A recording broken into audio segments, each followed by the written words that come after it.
Assalamualaikum warahmatullahi wabarakatuh. Saya Gilang Fauzi Maulana, mahasiswa Universitas Teknologi Bandung, yang akan mempresentasikan tugas kuis di mata kuliah kewirausahaan. Mempresentasikan pertemuan 8-12 untuk memenuhi tugas kuis. Di pertemuan 8 dan 9, kita akan membahas desain grafis, elemen kunci dalam desain grafis, psikologi warna, copywriting, dan AIDA. Ini adalah yang akan kita bahas di pertemuan 8 dan 9. Desain grafis.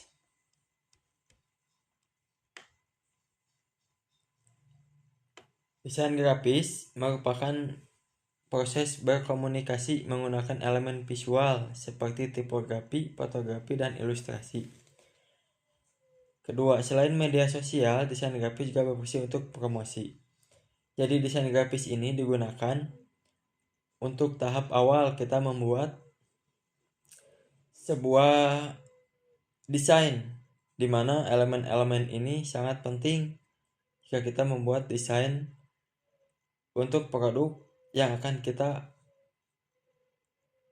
perjualbelikan, di mana ada konten-konten yang cukup penting, yaitu desain ini harus satu, menarik perhatian calon pembeli, yaitu kita harus bisa menarik perhatian calon pembeli. Dua, membangun identitas dan citra merek branding.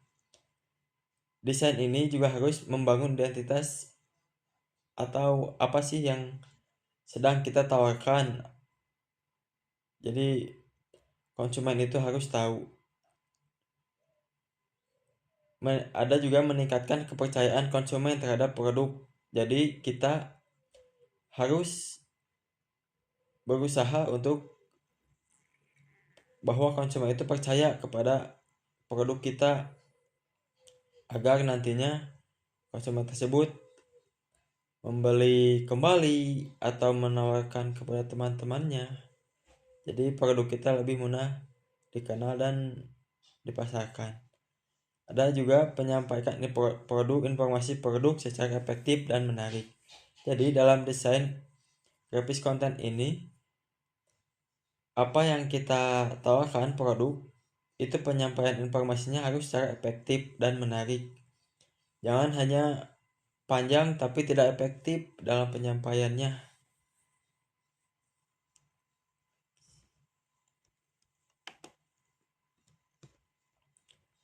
Ada juga elemen-elemen kunci dalam desain,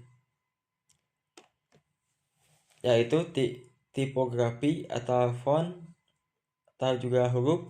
Itu kita harus memilih yang mudah dibaca. Dalam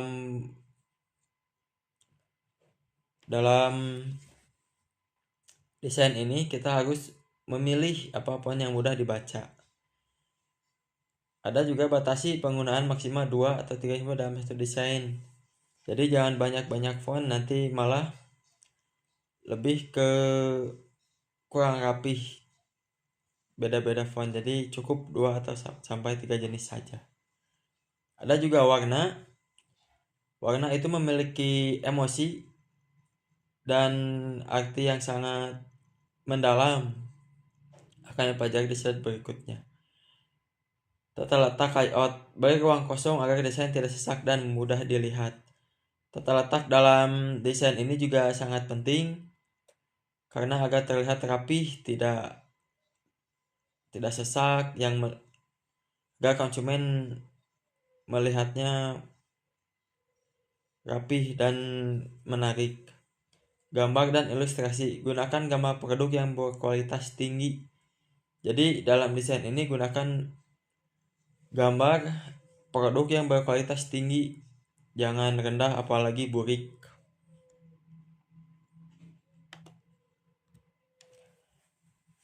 Psikologi warna. Psikologi warna adalah sebuah bidang penelitian yang melihat bagaimana warna bisa mempengaruhi perilaku dan pengambilan keputusan. Dalam hal ini, psikologi warna adalah elemen sangat penting karena dapat memengaruhi konsumen dan produk yang kita tawarkan agar bisa lebih menarik dan juga nantinya si konsumen tertarik. Dalam pemasaran dan branding, psikologi warna difokuskan dan pada pembahasan tentang bagaimana warna mampu mempengaruhi kesan konsumen terhadap suatu produk. Dan akhirnya konsumen tersebut membeli. Jadi warna di sini mempengaruhi apa yang konsumen lakukan. Jika kita pemilihan warna yang pas sesuai dengan produk, mungkin itu juga bisa mempengaruhi konsumen dalam bisa jadi membeli yang tadinya tidak jadi membeli karena dipengaruhi oleh psikologi warna ini. Contohnya ada warna orange, yaitu mewakili keseimbangan manusia, antusias, petualangan, kesuksesan, dan kreativitas. Ada merah, penggunaan merah jadi menyampaikan kesan yang menarik perhatian. Ada putih, kalau putih banyak digunakan dalam situs e-commerce. Ada juga hitam, biru, pink, ungu.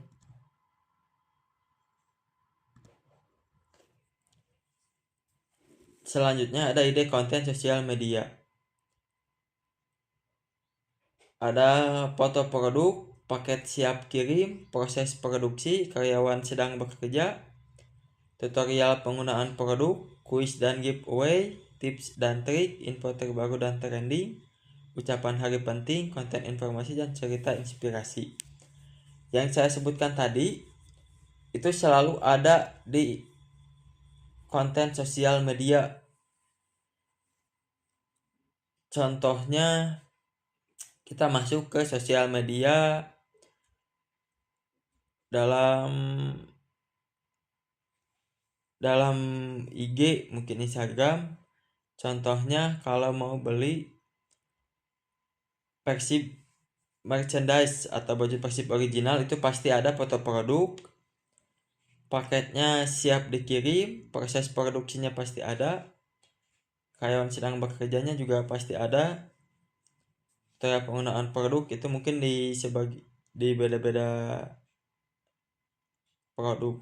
Tapi untuk hal ini, ide konten sosial media pasti ada di setiap yang saya sebutkan tadi. Selanjutnya ada pembahasan tentang copywriting. Copywriting adalah tindakan atau pekerjaan menulis teks, tujuannya untuk periklanan atau bentuk pemasaran lainnya. Peletakan copywriting juga ada tulisan di landing page, artikel blog, posting sosial media, email, headline, judul, dan iklan online. Syarat copywriting, syarat copy itu adalah ada attention, interest, desire, confidence, struktur. Jadi dalam copywriting banyak menggunakan struktur AIDA. AIDA yaitu ada attention,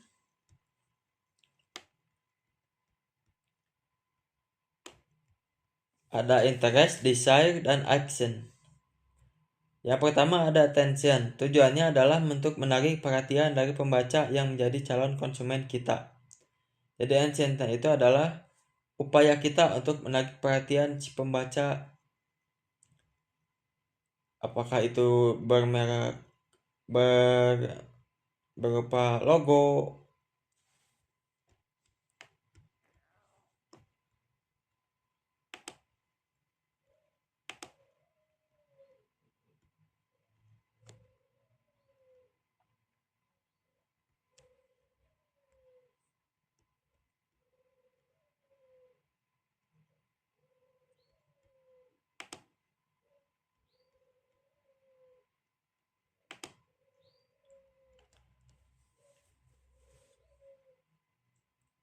Maaf tadi terjeda. Di attention ini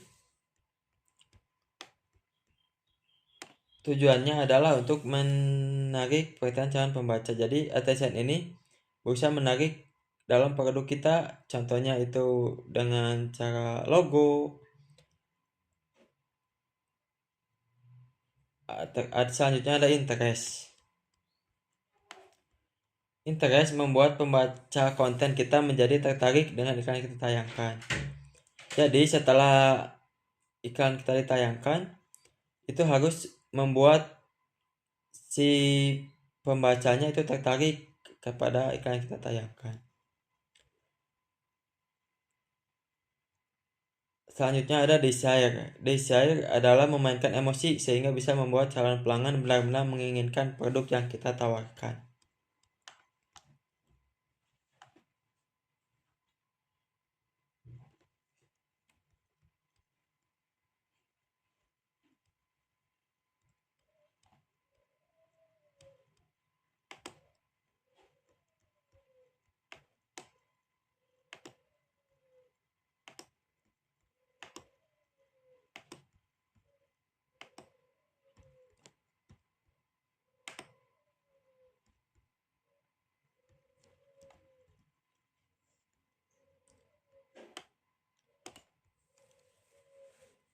Desire memainkan emosi yang benar bisa membuat produk menginginkan yang kita tawarkan. Jadi desire ini bertujuan untuk merangsang atau mengubah-ubah emosi mereka yang tadinya tidak akan membeli, kita rasa jadi akan membeli.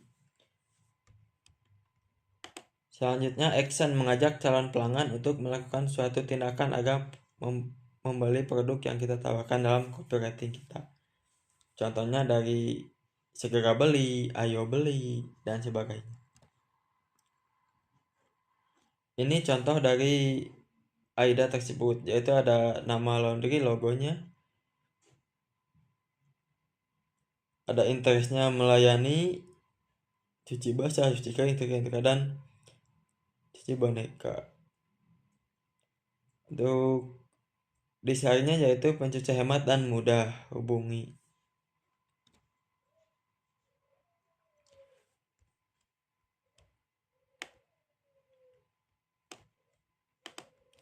Pertemuan 10 ada nih REBA, legalitas usaha, pembaca KBLI, algoritasi OSS, dan pelindungan aset, kreativitas, membeda sengketa merek lokal, dan hukum bisnis dan kepatuhan undang-undang.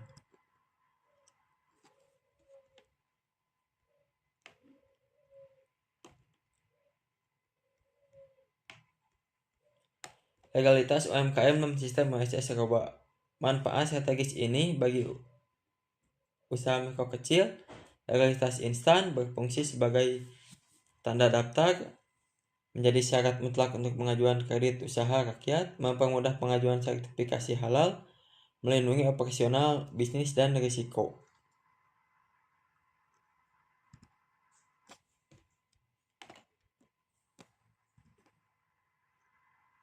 Ini adalah contoh-contohnya. Masuk ke pertemuan 11, ada pitching.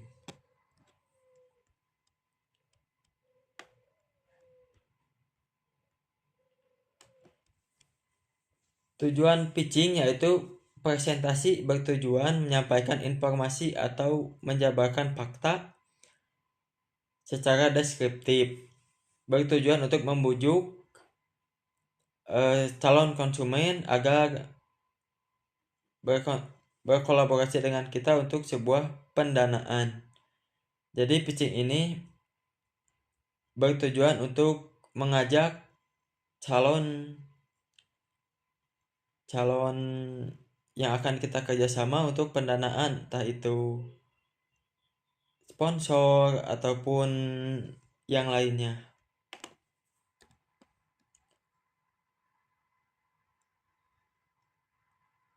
Pitching bukan hanya startup. Ya, pitching dasarnya merupakan strategi yang memenangkan hati yang meyakinkan pemangku kepentingan stakeholder dalam segala situasi kehidupan.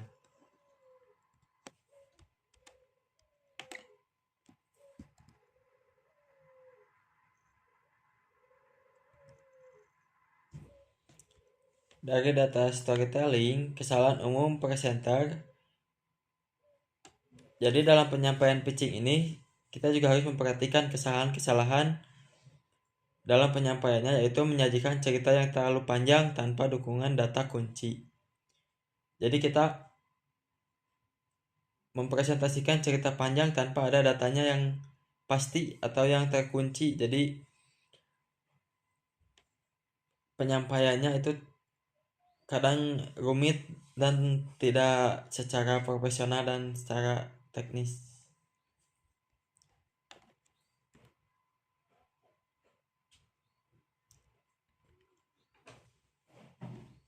Untuk pertemuan 12 itu tidak ada tugas dan tidak ada materi.